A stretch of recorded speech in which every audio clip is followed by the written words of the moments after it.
Compound profit के questions करने से पहले मैं आपको थोड़ा सा समझाना चाहता हूँ कि कंपाउंड प्रॉफिट असल में होता क्या। फर्ज करें आपने 1000 रुपए हैं, वो आपने इन्वेस्ट किए और उसका रेट हमारे पास 10% है, और ये जो है कंपाउंड हो रहे हैं मंथली, यानी कि हर महीने के महीने आपको आपका प्रॉफिट मिलता जाएगा। तो अगर आपको पता है कि परसेंटेज कैसे निकाली जाती है, तो आपको पता होगा 10% ऑफ 1000 क्या होगा, 100, यानी कि 100 रुपए आपको हर माह मिलते जाएंगे। ये आपका प्रॉफिट हो गया। इस चीज को हम कहते थे, आपने पढ़ा होगा सिंपल प्रॉफिट, हमें पिछले क्वेश्चन में किया था, ये सिंपल प्रॉफिट होता है। लेकिन अब कंपाउंड प्रॉफिट क्या होता है? कंपाउंड प्रॉफिट इससे अगला जितना भी प्रॉफिट निकलता है वो सारा कंपाउंड होता है। मतलब कि एक प्रॉफिट के लेयर होती है, उसके ऊपर प्रॉफिट प्रॉफिट प्रॉफिट ऐड होता जाता है। अब एक महीना हो गया, ठीक है, कंपाउंड हो रहा था हर माह बाद, तो अब आपके पास टोटल अमाउंट कितनी आ जाएगी? ये 100 रुपए और ये 1000 रुपए, ये मिलके बन जाएंगे 1100, और ये दोबारा री इन्वेस्ट हो जाएंगे ऑटोमेटिकली, और फिर इसके ऊपर आपको दोबारा 10% मिल जाएगा, यानी कि 110 रुपए प्रॉफिट।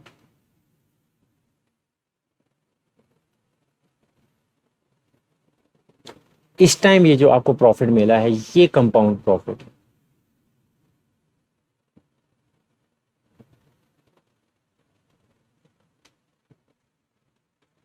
इसी तरह दोबारा ये आप 110 रुपये एक 1100 में ऐड कर देंगे और दोबारा उसके ऊपर 10% निकाल लेंगे। तो इस तरह ये कंपाउंड होता रहता है प्रॉफिट। आपने जितनी इन्वेस्टमेंट शुरू में की होती है, 1000 रुपये इन्वेस्ट किए थे, तो पहले मंथ ही आपको 1100 मिल गए। उसके बाद फिर आगे ये ऐड होके बढ़ते रहेंगे, 1210 मिल जाएंगे आपको रुपीज़। ये रेट एक्सपोनेंशियली इंक्रीज करता जाएगा, एक्सपोनेंशियल। तो इस चीज़ को हम कंपाउंड प्रॉफिट कहते हैं। तो आपको क्वेश्चंस दिया होगा कि कंपाउंडेड डेली हो रहा है या फिर, यानी कि डेली का डेली आपको प्रॉफिट मिल रहा है कि नहीं मिल रहा। कई दफ़ा आपको ये भी नज़र आएगा कि हाफ ईयरली लिखा होगा कंपाउंड हो रहा है। हाफ ईयरली का क्या मतलब है? यानी कि 6 मंथ्स बाद आपको प्रॉफिट मिलेगा। इन क्वेश्चन में आपको एक टाइम दिया होगा कि इतनी देर बाद आपने निकालना है कि उसका टोटल अमाउंट कितनी बनेगी और प्रॉफिट कितना होगा। तो ये होता है इस क्वेश्चन के अंदर। अब ये वाले क्वेश्चंस हमारे पास कंपाउंड प्रॉफिट से रिलेटेड है। पहले हम जितने क्वेश्चंस कर रहे थे वो सारे सिंपल प्रॉफिट से रिलेटेड थे। कंपाउंड प्रॉफिट जो होता है उसका फॉर्मूला थोड़ा डिफरेंट होता है, क्योंकि उसके अंदर हम पहले फाइनल अमाउंट निकालते हैं।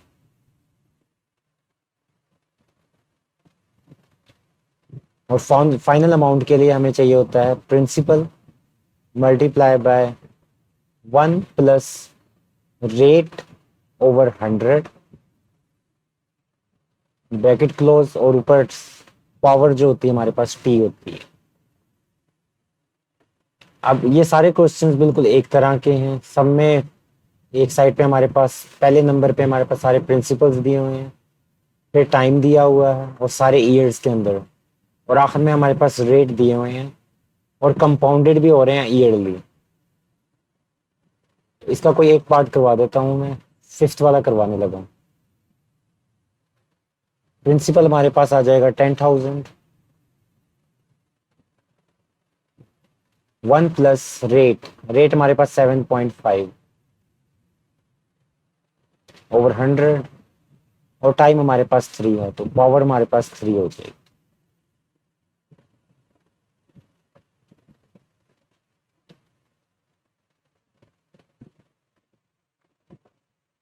इसको आप अपने से पोर्शन को आप कैलकुलेटर के अंदर सॉल्व कर सकते हैं। तो ये हमारे पास 43/40 और पावर 3, और अब मैं एक साथ ये सारा सॉल्व कर रहा हूँ। तो फाइनल अमाउंट हमारे पास आ गई 12,422.97, ये फाइनल अमाउंट आ गई। अब आप इसके अंदर कंपाउंड प्रॉफिट निकाल लेंगे।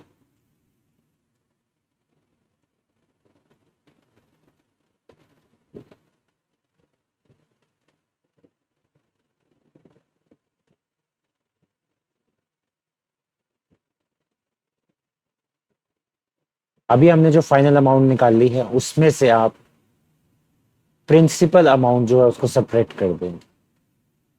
फाइनल अमाउंट जो अभी हमने निकाली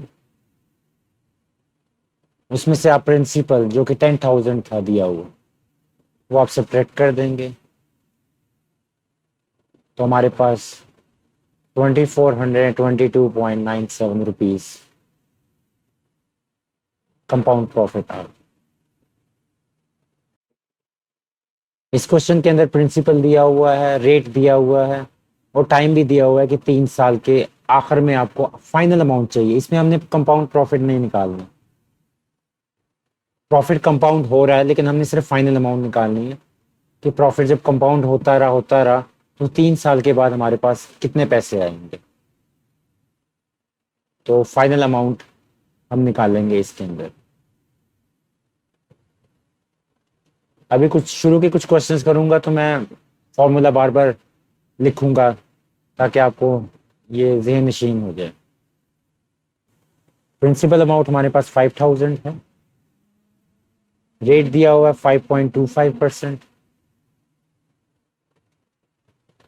और टाइम हमारे पास उन्होंने कहा and at the end of 3rd year, तो 3 हम लिखेंगे। कैलकुलेटर से ये आप सारा डायरेक्ट कर सकते हैं, तो मैंने वही डायरेक्ट करके इसका आंसर निकाला है 5829.56। ये इसकी फाइनल अमाउंट है और यही आंसर है।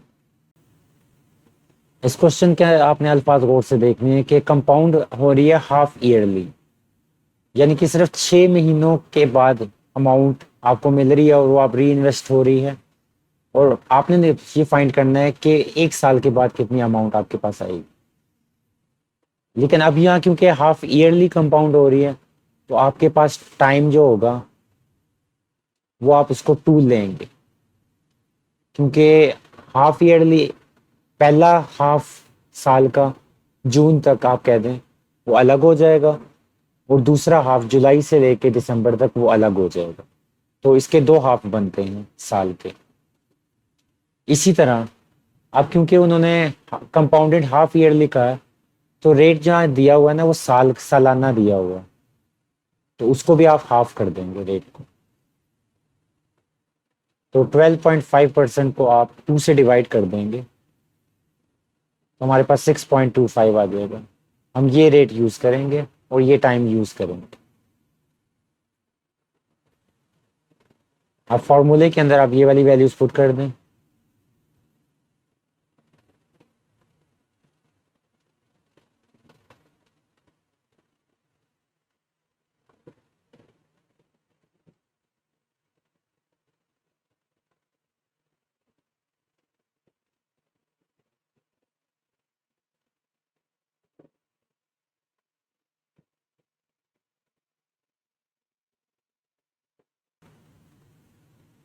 तो हमारे पास अमाउंट आ जाएगी 903.125।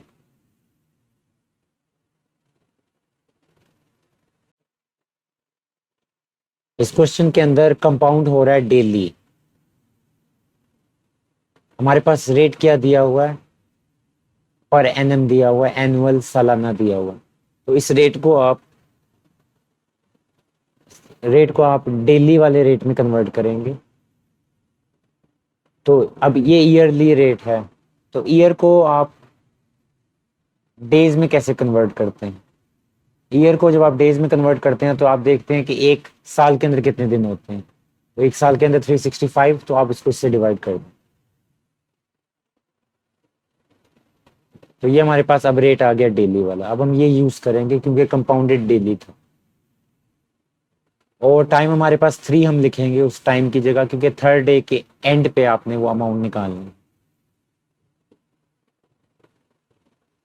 इस क्वेश्चन के अंदर मैं फॉर्मूला नहीं लिख रहा, डायरेक्ट कर रहा हूँ, क्योंकि अब जितने क्वेश्चन हम कर चुके हैं आपको फॉर्मूला याद हो जाना चाहिए।